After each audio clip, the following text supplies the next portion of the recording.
আচ্ছা ধরো একজন মানুষের পকেটে মাত্র ২০০ টাকা আছে। তার ঘরে খাওয়ার মতো এক মুঠো চাল পর্যন্ত অবশিষ্ট নেই। পরিবারের সবাই চরম ক্ষুধায় কষ্ট পাচ্ছে।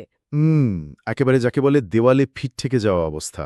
ঠিক এখন ঠিক এমন একটা অবস্থায় ওই মানুষটি যদি তার শেষ সম্বলটুকু দিয়ে পরিবারের জন্য চাল বা ডাল না কিনে, মানে দীর্ঘমেয়াদী কোনো খাবার না কিনে শুধুমাত্র একবেলার একটা দামি খাবার কিনতে ছুটে যায়, রাইট? তখন সেটাকে কি বলা উচিত?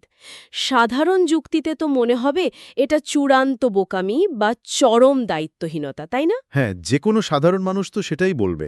কিন্তু এই আপাতদৃষ্টিতে দায়িত্বহীন একটা সিদ্ধান্তের পেছনে যদি লুকিয়ে থাকে চরম অপমান থেকে বেঁচে ফেরার এক মরিয়া লড়াই। মানে আত্মসম্মান বাঁচানোর লড়াই। একদম। যদি এই সিদ্ধান্তটা নিছক ক্যালোরির চাহিদা মেটানোর জন্য না হয়ে বরং ধুলোয় মিশে যাওয়া আত্মসম্মান ফিরে পাওয়ার একমাত্র উপায় হয়। আজকে আমাদের এই গভীর আলোচনায় আমরা ঠিক এমন একটা মনস্তাত্ত্বিক এবং আর্থসামাজিক দ্বন্দ্ব নিয়েই কথা বলবো। দারুণ একটা বিষয়। আমাদের আজকের আলোচনার মূল ভিত্তি হল ঠাকুমার ঝুলি ঘরানার একটা অত্যন্ত পরিচিত বাংলা রূপকথার গল্প। গল্পের নাম বৃষ্টির দিনে মোরগ পোলাও। নামটা শুনলেই কিন্তু একটা খুব সুন্দর নস্টালজিক অনুভূতি হয়। হ্যাঁ হ্যাঁ, মানে বাইরে অঝোর ধারায় বৃষ্টি পড়ছে আর ঠিক সেই সময়েই চারপাশের বাতাসে ভেসে আসছে দারুণ সুস্বাদু মোরগ পোলাওয়ের ঘ্রাণ। হুম, একদম জিভে জল আনা পরিবেশ। ঠিক, কিন্তু এই মন ভালো করা পরিবেশের আড়ালে যে কতটা রূঢ় বাস্তবতা লুকিয়ে থাকতে পারে, আজ আমরা মূলত সেটাই খুঁজব এই আলোচনা থেকে। আসলে প্রথম দর্শনে এটিকে হয়তো শিশুদের জন্য তৈরি একটা অতি সাধারণ জাদুর গল্প বলে মনে হতে পারে আমাদের। ওই যে রূপকথার চেনা ছক আর কি। হ্যাঁ, একজন গরিব মানুষ, একটা জাদুর প্রাণী, লোভী প্রতিবেশী। একদম। এবং শেষে জাদুর সাহায্যে সব সমস্যার সমাধান। কিন্তু এই জাদুর মোড়কটা একটু সরিয়ে নিলে এর ভেতরে সমাজের এমন কিছু নগ্ন রূপ দেখা যায় যে আধুনিক সমাজবিজ্ঞান বা অর্থনীতির যে কোনো জটিল তত্ত্বের চেয়েও কিন্তু কোনো অংশে কম নয়। সত্যি বলতে কি, গল্পটা আসলে চরম দারিদ্র্য, সামাজিক মর্যাদার লড়াই আর অভাবের দিনে মানুষের মনস্তত্ত্বর একটা নিখুঁত কেস স্টাডি। চলুন বিষয়টা একটু খুলে বিশ্লেষণ করা যাক। অবশ্যই। গল্পের শুরুতেই আমরা এমন একটা দৃশ্য দেখি যা যে কোনো মানুষকে অস্বস্তিতে ফেলে দেয়। মানে ছোট্ট মেয়ে তিন্নি তার মায়ের কথায় প্রতিবেশী মিনতি কাকিমার কাছে সামান্য একটু লবণ ধার করতে যায়। কারণ তাদের নিজেদের ঘরে লবণটুকুর নেই। হ্যাঁ, আর ঠিক সেই সময়ে মিনতি কাকিমার ঘর থেকে আসছে ওই মোরগ পোলাওয়ের সুবাস। মিনতি শুধু যে লবণ দিতে অস্বীকার করে তা নয়, সে ওই ছোট্ট ক্ষুধার্ত মেয়েটাকে চরমভাবে অপমান করে বসে। অপমানের ভাষাটাও বেশ কড়া ছিল। হ্যাঁ, তার সংলাপটা ছিল এমন, যার নুন আনতে পান্তা ফোড়ায় তার আবার মোরগ পোলাওয়ের শখ।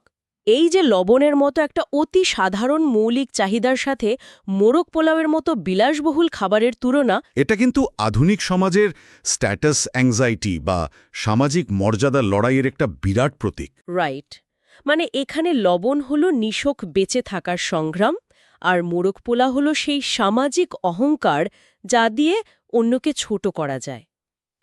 এখানে সবচেয়ে চমকপ্রদ দিকটি হল কিভাবে খাবার কেবল বেঁচে থাকার রসদ বা পুষ্টির উৎস থেকে ছিটকে গিয়ে সমাজে কে কতটা ক্ষমতাশালী তার একটা মাপকাঠি হয়ে ওঠে। ক্ষমতা প্রদর্শনের হাতিয়ার। একদম তাই। মিনিতি কাকিমা কিন্তু ওই মুহূর্তে তার খাবারটা উপভোগ করার চেয়েও নিজের অহংকার প্রদর্শন করতে বেশি ব্যস্ত ছিল। সে তিন্নিকে বলে যে ঘরে যার রোবন থাকে না সে আবার মোরগ পোলাও খাবে কিভাবে। মানে সে ইচ্ছে করেই মেয়েটাকে আঘাত করছিল। ঠিক। এর অন্তর্নিহিত অর্থ হল মিনিতি তার এই সাময়িক প্রাচুর্য দিয়ে পাশের বাড়ির ওই গরিব পরিবারটিকে মানসিকভাবে একেবারে পদদলিত করছে। সে নিজের শ্রেষ্ঠত্ব প্রমাণ করতে চাইছে ওই ছোট্ট মেয়েটার সামনে। আচ্ছা। সমাজতত্ত্বে এটিকে এক ধরনের কনসপিকিউয়াস কনজাম্পশন বা লোক দেখানো ভোগের আদিম রূপ বলা যেতে পারে। লোক দেখানো ভোগ, রাইট। হ্যাঁ, যেখানে সম্পদের মালিকানা কেবল নিজের সুখের জন্য নয় বরং অন্যের অভাবকে উপহাস করার হাতিয়ার হিসেবে ব্যবহৃত হয়। এই অপমানের পর তিন্নির বাবা হারান যখন বিষয়টা জানতে পারে, তখন কিন্তু গল্পের মোড় সম্পূর্ণ ঘুরে যায়। হ্যাঁ, একজন বাবার কাছে তো সন্তানের অপমান সহ্য করা কঠিন। ঠিক তাই। সে মেয়ের ওই অপমানিত মুখের ছবি সইতে না পেরে ওই দুর্যোগের মধ্যেই অঝোর বৃষ্টির ভেতর বেরিয়ে পড়ে মেয়ের জন্য মোরগ আনতে। আর এই যাত্রাপথেই সমাজের দুটো সম্পূর্ণ বিপরীত রূপ আমাদের সামনে উন্মোচিত হয়। দারুণ একটা বৈপরীত্য দেখা যায় এখানে। পথে এক দয়ালু মাঝি তাকে বিনা পয়সায় নদী পার করে দেয়, কারণ বৃষ্টির কারণে রাস্তা ডুবে গেছে। কিন্তু বাজারে গিয়ে হারান দেখে পুরো হাটে মাত্র একটা লাল মোরগ অবশিষ্ট আছে, আর বিক্রেতা সেই মোরগের দাম হাঁকিয়েছে একেবারে 500 টাকা। আকাশ ছোঁয়া দাম। হ্যাঁ, অথচ হারানের পকেটে আছে মাত্র 200 টাকা, কিন্তু বিক্রেতা কোনোভাবেই 1 টাকাও ছাড় দিতে রাজি হয় না। বিক্রেতা খুব স্পষ্টভাবেই হারানকে বলে দেয় যে শখ থাকলে পকেটে জোর থাকতে হয়। বিক্রেতার এই আচরণ কিন্তু মুক্ত বাজার অর্থনীতির একটা নির্মম রূপকে সামনে নিয়ে আসে। ওই যে সাপ্লাই আর ডিমান্ডের খেলা। ঠিক এইখানেই আমার একটা বেশ বড় খটকা লেগেছে। আচ্ছা, কিরকম? একটু বাস্তবতার নিরিখে যদি ভাবি, হারানের কাছে যখন সংসারের চাল ডাল কেনারই টাকা নেই, তার স্ত্রী বলছে ঘরে নিত্যদিনের খাবারটুকুও নেই। হ্যাঁ, একদম চরম অভাব। তো এই চরম অভাবের মধ্যে পকেটের শেষ 200 টাকা দিয়ে একটা বিলাসবহুল মোরগ কিনতে যাওয়া কি তার চরম বোকামি নয়? একজন বাবা হিসেবে এটা কি তার এক ধরনের দায়িত্বহীনতা প্রকাশ করে না? মানে দীর্ঘমেয়াদী সুরক্ষার কথা না ভেবে সে কেন এমন একটা তাৎক্ষণিক আবেগের বশবর্তী হয়ে সিদ্ধান্ত নিচ্ছে? এটা খুব যৌক্তিক একটা প্রশ্ন। মানে যে কোনো এক্সেল শিটের হিসেবে বা আর্থিক পরিকল্পনা দৃষ্টিকোণ থেকে তো এটি সম্পূর্ণ ভুল সিদ্ধান্ত। সেটাই তো। কিন্তু চরম দারিদ্র্য এবং প্রবল মনস্তাত্ত্বিক চাপের মধ্যে মানুষের সিদ্ধান্ত সবসময় আর্থিক যুক্তিতে চলে না, চলে আবেগের যুক্তিতে। আচ্ছা, আবেগের যুক্তিতে। হ্যাঁ, চরম দারিদ্র্যের একটা নিজস্ব মনস্তত্ত্ব আছে। যখন কোনো মানুষ বা তার সন্তান তীব্রভাবে অপমানিত হয়, তখন তার কাছে ওই মুহূর্তে আত্মসম্মান ফিরে পাওয়াটা যে কোনো দীর্ঘমেয়াদী হিসেবের চেয়ে অনেক বেশি জরুরি হয়ে দাঁড়ায়। ও আচ্ছা, তার মানে তিন্নি শুধু খাবারের অভাবে কান্দেনি। একদম না, তিন্নি অপমানের কারণে কেঁদেছে। হারান মূলত তার মেয়ের ওই ভেঙে পড়া আত্মসম্মানটা ফিরিয়ে দেওয়ার মরিয়া চেষ্টা করছিল। যদি আমরা এটিকে বৃহত্তর প্রেক্ষাপটের সাথে মিলিয়ে দেখি, তাহলে এখানে আমরা পুঁজিবাদ বনাম মানবিকতা একটা চমৎকার চিত্র দেখতে পাব। মানে? ওই বিক্রেতার আর মাঝির বিষয়টা ঠিক ধরেছেন। বাজারের বিক্রেতা দুর্যোগের সুযোগ নিয়ে জিনিসের দাম বাড়িয়ে দিয়েছে। সে জানে বাজারে আর কোনো মোরগ নেই, তাই সে একচ্ছত্র আধিপত্য খাটাচ্ছে এবং মানুষের অসহায়তাকে পুঁজি করে মুনাফা লুটার চেষ্টা করছে। চরম একটা নির্মমতা। আর ঠিক তার বিপরীতে রয়েছে সেই গরিব মাঝি। তারও তো ওই বৃষ্টির দিনে রোজগারের দরকার ছিল, তাই না? কিন্তু সে বিনা স্বার্থে হারানকে সাহায্য করেছে এই বলে যে এমন দিনে মানুষ মানুষের পাশে দাঁড়াবে না, তো কে দাঁড়াবে? একই সমাজে একই দুর্যোগের দিনে দুই ধরনের মানুষের এই বৈপরীত্য সত্যিই ভাবায়। একদিকে অভাবী হয়েও মাঝের বিশাল হৃদয়, অন্যদিকে সুযোগ সন্ধানে বিক্রেতার নির্মমতা। হ্যাঁ, এটা যেন বাজারের নিষ্ঠুরতা আর সমাজের তৃণমূল পর্যায়ের পারস্পরিক সহমর্মিতার একটা সরাসরি সংঘাত। বাজার থেকে ব্যর্থ হয়ে ফেরার পথে হারানের সাথে যা ঘটে, ঠিক এইখানেই বিষয়টা সবচেয়ে আকর্ষণীয় হয়ে ওঠে আমার কাছে। ওই বটগাছের দৃশ্যটা। হ্যাঁ, ক্লান্ত, হতাশ এবং ভেতর থেকে ভেঙে পড়া হারান একটা পুরনো বটগাছের নিচে আশ্রয় নেয়। সে লক্ষ্য করে বৃষ্টির তোড়ে গাছটার শেকড়ের মাটি সরে গেছে এবং শেকড়গুলো বেরিয়ে আছে। এ চরম বিপর্যস্ত হয়েও সে নিজের হাতে মাটি দিয়ে ওই শেকড় ঢেকে দেয়। আমি ভাবছিলাম, একজন মানুষ যে নিজেই চরম অসহায়, যে মেয়ের জন্য একটা মোরগ নিতে না পেরে নিজেকে ব্যর্থ বাবা মনে করছে, সে কিভাবে একটা গাছের প্রতি এতটা সহানুভূতিশীল হতে পারে? আসলে এই দৃশ্যটার রূপকথা ভেতরে থাকা এক গভীর দার্শনিক রূপক। হারান এবং ওই বটগাছ দুজনেই যেন সেই মুহূর্তে এক বিন্দুতে এসে মিলেছে। দুজনেরই শেকড় আলগা হয়ে গেছে। শেকড় আলগা হয়ে গেছে মানে? মানে হলো, বটগাছের শেকড় আলগা করেছে প্রকৃতির দুর্যোগ, আর হারানের আত্মসম্মানের শেকড় আলগা করেছে সমাজের দুর্যোগ। ও রাইট, মিনতির অপমান আর বাজারের নিষ্ঠুরতা। একদম। মানুষ যখন নিজে চরম কষ্টের মধ্যে দিয়ে যায়, তখন সে অন্যের কষ্টটা আরও গভীরভাবে অনুভব করতে পারে।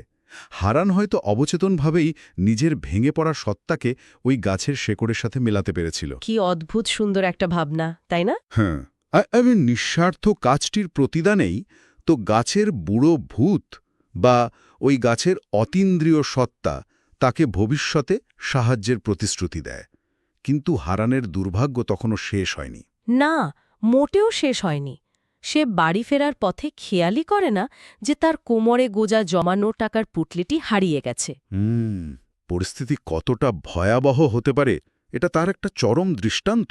একে তো সে মেয়েকে কথা দিয়ে কথা রাখতে পারল না, তার উপর সংসারের শেষ সম্বল ওই 200 টাকাও হারিয়ে ফেলল। আর এই চরম হতাশার জায়গা থেকেই কিন্তু হারান গল্পের সবচেয়ে মারাত্মক সিদ্ধান্তটি নেয়। জমি বিক্রির সিদ্ধান্ত? হ্যাঁ, সে তার পূর্বপুরুষের শেষ সম্বল, সামান্য যে এক টুকরো জমি পড়েছিল, সেটা গ্রামের মাতব্বর গোছের লোক হারুদার কাছে বিক্রি করে দেওয়ার সিদ্ধান্ত নেয়।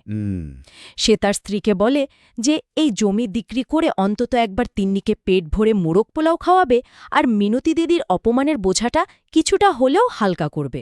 জমি বিক্রির এই সিদ্ধান্তের পেছনের মনস্তত্ত্বরা আমাদের আরও একটু তলিয়ে দেখা দরকার। জমি হল দীর্ঘমেয়াদী সুরক্ষার প্রতীক। একজন কৃষক বা গ্রামের মানুষের কাছে জমি শুধু সম্পদ নয়, এটি তার ভবিষ্যৎ এবং পরিচয়ের অংশ। ঠিক। যখন মানুষের আত্মসম্মান একদম তলানিতে গিয়ে ঠেকে, বিশেষ করে ওই যে মিনতি তাদের তীব্র অপমান করেছে, তখন মানুষ মরিয়া হয়ে ওঠে। অভাব এবং অপমান মানুষকে এমন একটা টানেল ভিশন বা সংকীর্ণ দৃষ্টির মধ্যে ফেলে দেয়, যেখানে সে তার ভবিষ্যৎ বিক্রি করে হলেও বর্তমানে সম্মান কিনতে চায়, বা একবেলা মোরগ পোলাওয়ের তৃপ্তি কিনতে চায়। একদম। দারিদ্র্য কিভাবে মানুষকে তার দীর্ঘমেয়াদী সুরক্ষার কথা ভুলিয়ে তাৎক্ষণিক সম্মানের জন্য মরিয়া করে তোলে, হারানের এই সিদ্ধান্তটি তার একটা নিখুঁত উদাহরণ।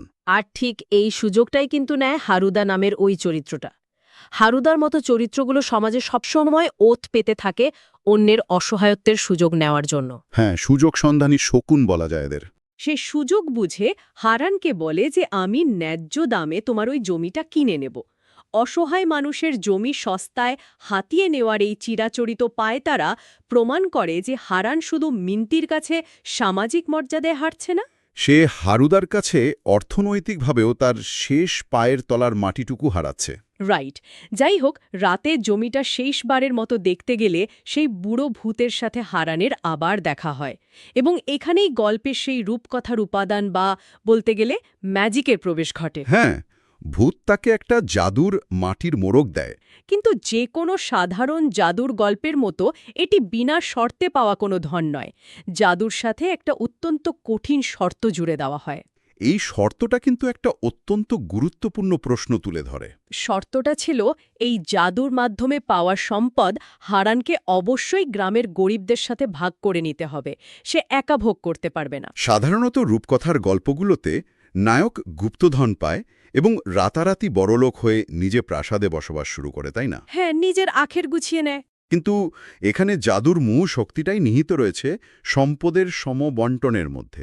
এটি আমাদের শেখায় যে সম্পদ পেলেই মানুষ সুখী বা সম্মানিত হয় না, সেই সম্পদকে কিভাবে সমাজের কল্যাণে ব্যবহার করা হচ্ছে সেটাই আসলে আসল বিষয়। দারুণ বলেছেন।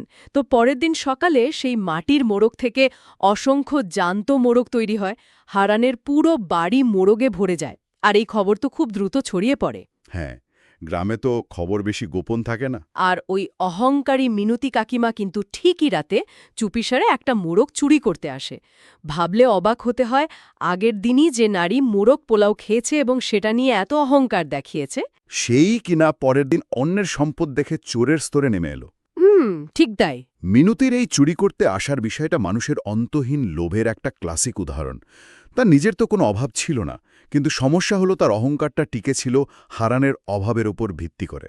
রাইট। হারান যখন সম্পদের অধিকারী হল, তখন মিনতির সেই অহংকারের ভিত নড়ে গেল। অন্যের সম্পদ দেখে তার লোভ সামলানো কঠিন হয়ে পড়ল। যার অনেক আছে সে যে আরও চায়, এবং সেই চাওয়ার জন্য যে সে যে কোনো পর্যায়ে নামতে পারে, মিনতির আচরণ সেটাই প্রমাণ করে। কিন্তু মোড়কগুলো তো জাদুর। মিনিতি একটা মোড়ক ধরতে গেলেই সব মোড়ক তাকে ঘিরে ধরে এবং তার মুখে কাদা ছুটতে থাকে। একেবারে নাকাল অবস্থা।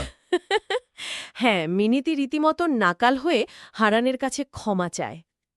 এই চরম উত্তেজনার মুহূর্তে সবচেয়ে অবাক করা বিষয়টা হলো হারানের প্রতিক্রিয়া। এই জায়গাটা খুব ইন্টারেস্টিং। সে মিনিতিকে চুরির সময় হাতে নাতে ধরেও তাকে পুলিশের হাতে দেয় না, বা তাকে ওই জাদুর মোড়কগুলোর মাধ্যমে কোনো শাস্তিও দেয় না। সে মিনিতিকে ক্ষমা করে দেয়, এবং শুধু ক্ষমাই করে না, উল্টে তাকে পরের দিন মোড়ক পোলাও খাওয়ার দাওয়াত দেয়। বাহ! হারান শান্তভাবে বলে, আপনার অপমানের কথা আমি ভুলে গেছি, কারণ আমরা যে গরিব। হারানের এই ক্ষমার জায়গাটাই পুরো গল্পের আসল জাদুর চেয়েও শক্তিশালী বলে আমার মনে হয়। এটা শুধু একটা ভালো মানুষের ভালো কাজ নয়, এর ভেতর একটা বিরাট ক্ষমতার পট পরিবর্তন বা পাওয়ার ডাইনামিক শিফট লুকিয়ে আছে। পাওয়ার ডাইনামিক শিফট, সেটা কিভাবে? মিনতি তার খাবারটাকে অস্ত্র হিসেবে ব্যবহার করেছিল হারানকে ছোট করার জন্য, আর হারান সেই একই খাবার মিনতিকে খাইয়ে তার সেই অস্ত্রের কার্যকারিতা চিরতরে নষ্ট করে দিল। ও, মানে অপমানের বদলে খাবার দিয়ে প্রতিশোধ। ঠিক তাই, জাদুর আসল শক্তি ওই মাটির মোরগে ছিল না, ছিল ওই শর্তের মধ্যে, মানে ভাগ করে নেওয়ার মানসিকতায়। হারান যখন গ্রামের অসহায় অন্ধ ভিক্ষুক পাচু, সেই দয়ালু মাঝি এবং মিনতিসহ সবাইকে নিমন্ত্রণ করে, তখন সে প্রমাণ করে যে অভাবী মানুষের হৃদয় আসলে সম্পদের চেয়ে অনেক বড় হয়। হারান চাইলে খুব সহজেই শুধু নিজের পরিবারের জন্যই একটা রাজকীয় ভোজের আয়োজন করতে পারত, কিন্তু সে অন্ধ পাচুকে ডাকে, মাঝিকে ডাকে, তার স্ত্রী মালতীও সানন্দে বলে যে সবাইকে নিয়ে খেলে আনন্দ তো আরও অনেক বেড়ে যাবে। এটা সমাজের একটা আদর্শ চিত্র তুলে ধরে। হ্যাঁ, এই যে সম্পদ হাতে পাওয়ার পর সেটা কুক্ষিগত করে না রেখে চারপাশের প্রান্তিক মানুষের মাঝে ছড়িয়ে দেওয়া, এটা সত্যি অসাধারণ। এটি প্রমাণ করে যে সত্যিকারের প্রাচুর্য একা ভোগ করায় নয়, বরং সবার মাঝে বিলিয়ে দেওয়ার মধ্যেই নিহিত। হারানের এই উদারতাই তাকে মিনতি বা হারুদার মতো মানুষদের থেকে সম্পূর্ণ আলাদা করেছে। মানে দুই ধরনের মানসিকতার পার্থক্য। হ্যাঁ, মিনতি সম্পদ দিয়ে মানুষকে মানসিকভাবে ছোট করেছে, সমাজের ভেতরে বিভেদ তৈরি করেছে, আর হারান সম্পদ দিয়ে মানুষকে কাছে টেনেছে, এক করেছে। এখানেই সম্পদের প্রকৃত ব্যবহার নিহিত। কিন্তু সমাজে তো শুধু হারান, মাঝি বা পাচুরা থাকে না, হারুদার, গদাইয়ের মতো চরম লোভী এবং শোষক শ্রেণীর মানুষও থাকে। তা তো বটেই। গল্পের একেবারে শেষ পর্যায়ে আমরা দেখি তারা রাতের অন্ধকারে হারানের ওই গুপ্তধন মানে মাটির মোড়কটা চুরি করতে আসে। হারুদার সংলাপটা ছিল একদম খলনায়কের মতো, এটা এখন আমার, আমি হব এই গ্রামের সবচেয়ে বড় লোক। এবং তাদের পরিণতিটাও হয় তাদের লোভের মতোই ভয়াবহ এবং বলা যায় বেশ প্রতীকী। বেশ হাস্যকর অথচ চরম শিক্ষণীয় একটা পরিণতি। তারা মাটির মোড়কটা নিয়ে পালাতে গেলেই সেটা একটা বিশাল দানবীয় মোড়গে পরিণত হয়ে তাদেরকে তাড়া করে। তারা তো ভয়েই শেষ, চিৎকার করে বলে, কোথায় আমরা মোড়ক খাওয়ার জন্য চুরি করলাম, উল্টো মোড়ক আমাদের খেতে আসছে। হ্যাঁ, এটি লোভের একটা ধ্রুপদী পরিণতি বা ক্লাসিক কনসিকুয়েন্স। হারুদা এবং গদাই অন্যের হক নষ্ট করতে চেয়েছিল। গল্পটা খুব স্পষ্টভাবে একটা বার্তা দেয়, অন্যের অধিকার বা হক কেড়ে নিয়ে কেউ কখনো শান্তিতে থাকতে পারে না। ওই বিশাল দানবীয় মোড়কটার ব্যাপারটা? ওই বিশাল দানবীয় মোড়কটা আসলে কোনো জাদুর প্রাণী নয়, সেটি হলো তাদের নিজেদেরই লাগামহীন লোভের একটা শারীরিক রূপ বা মেটাফোর। ওয়াও, দারুণ বলেছেন, মেটাফোর। যে লোভকে তারা পুষে রেখেছিল, শেষ পর্যন্ত সেই লোভই একটা দানবের রূপ নিয়ে তাদেরকেই গ্রাস করতে উদ্যত হয়েছিল। পুঁজিবাদী সমাজে যখন কেউ অসীম সম্পদ কুক্ষিগত করার জন্য অন্ধ হয়ে যায়, তখন সেই সম্পদই একসময় তার ধ্বংসের কারণ হয়ে দাঁড়ায়। আজকের আলোচনার একেবারে শেষ প্রান্তে এসে গল্পের শেষ দৃশ্যটার দিকে একটু ফিরে তাকানো যাক। আমরা দেখি যে গল্পের শেষে ওই বুড়ো ভূতটা ছদ্মবেশে হারানের বাড়িতে সেই মোরগ পোলাওয়ের দাওয়াতে খেতে আসে। হ্যাঁ, ওই অংশটা খুব মিষ্টি ছিল। আর ছোট্ট তিন্নি, যার কান্না থেকে এই পুরো ঘটনার সূত্রপাত, সে লোকটার অদ্ভুত কান দেখে তাকে ঠিকই চিনে ফেলে। সব মিলিয়ে এই রূপকথাটি আসলে চরম দারিদ্র্য, মানুষের অহংকার, সীমাহীন লোভ এবং সর্বোপরি চরম অভাবের দিনেও অভাবনীয় সহমর্মিতা দেখানোর এক অসাধারণ আয়না। নিঃসন্দেহে রূপকথার চেনা মোড়কে এটি আমাদের বাস্তব জীবনেরই গল্প বলে যায়। রাইট। সমাজ কিভাবে কাজ করে, অভাব কিভাবে মানুষের সিদ্ধান্তকে প্রভাবিত করে এবং চূড়ান্ত পর্যায়ে মানবিকতা কিভাবে জয়ী হয়, তার এমন সহজ অথচ গভীর বিশ্লেষণ খুব কম গল্পেই পাওয়া যায় আসলে। আজকের এই দীর্ঘ আলোচনা শেষে লিসনারদের জন্য একটা বিষয় একটু নতুন করে ভেবে দেখার সুযোগ থাকছে। সেটা কি? জাদুর ভূত বা অতীন্দ্রিয় সত্তা ছিল, নাকি পুরো গল্পটাই আসলে মানব সমাজের একটা বিস্তৃত রূপক? এটা ভাবলে অবাক হতে হয় যে হয়তো আসল জাদু আকাশ থেকে পড়ে না, আসল জাদু হল সমাজবাধ্য মানুষের একে অপরের পাশে দাঁড়ানোর ক্ষমতা। খুব সুন্দর একটা ভাবনা। যদি ওই অঝোর বৃষ্টির দিনে দয়ালু মাঝি হারানকে বিনা পয়সায় নদী পার করে সাহায্য না করত, বা হারান যদি সম্পদ পেয়ে নিজের ক্ষুদ্র স্বার্থের কথা না ভেবে অন্ধ পাঁচুকে খেতে না ডাকত, তবে কি এই গল্পের কোনো সুন্দর পরিণতি থাকত? হয়তো এই পারস্পরিক নির্ভরতা এবং সহমর্মিতাই সেই জাদুর চাবিকাঠি। একদম তাই। আমাদের চারপাশেই প্রতিদিন এমন জাদুর অসংখ্য সুযোগ ছড়িয়ে আছে। শুধু একটু ভাগ করে নেওয়ার মানসিকতাটুকু থাকলেই হয়তো চারপাশের অনেক অভাব আর অপমানের গল্প বদলে দেওয়া যায়। এই ভাবনাটা নিয়েই আজকের মতো এই গভীর আলোচনা থেকে আমরা বিদায় নিচ্ছি। আগামীতে কথা হবে নতুন কোনো উৎস আর নতুন কোনো গভীর বিশ্লেষণ নিয়ে।